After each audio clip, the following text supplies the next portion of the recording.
ఈ వారం మిథున రాశి వారిని కనుక పరిశీలించినట్టయితే ప్రత్యర్థులతో ఢీ కొట్టగలుగుతారు. వ్యాపారపరమైనటువంటి అంశాలు బాగానే కలిసి వస్తాయి. భాగస్వాములతో మంచి ఒప్పందాలు చేజిక్కించుకోగలుగుతారు. వృత్తిపరమైనటువంటి అభివృద్ధి చవి చూస్తారు. విద్యా సంబంధిత రంగం వారికి కూడా అనుకూలత ఏర్పడుతుంది. క్రీడా సంబంధిత విషయాల్లో మంచి పేరుని ప్రఖ్యాతిని తెచ్చుకోగలుగుతారు. వ్యవహార విషయాల్లో అనుకూలత సాధిస్తారు. స్త్రీలకు శుభ సంఘటనలు వార్తలు వింటారు. వ్యవహారిక విషయాలు లాభిస్తాయి. ఇక ఈ వారం మీకు ప్రతికూల గ్రహాలని పరిశీలించినట్టయితే శని గ్రహం, రవి గ్రహం ఈ రెండూ కూడా మీకు ప్రతికూలతని కలిగిస్తుంది, జాప్యాల్ని కలిగిస్తుంది, ప్రతి పనిలోనూ కూడా విఘ్నాల్ని కలిగిస్తుంది.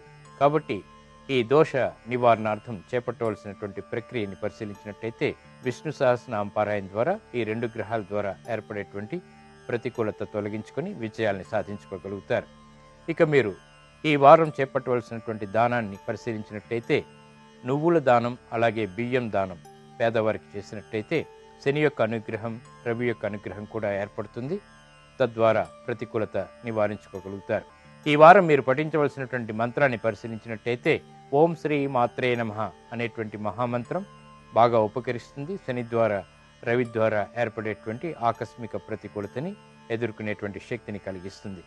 ఇక ఈ వారం మీరు చేపట్టవలసినటువంటి కార్యాలు, ఆర్థిక లావాదేవీలు బాగా కలిసి వస్తాయి.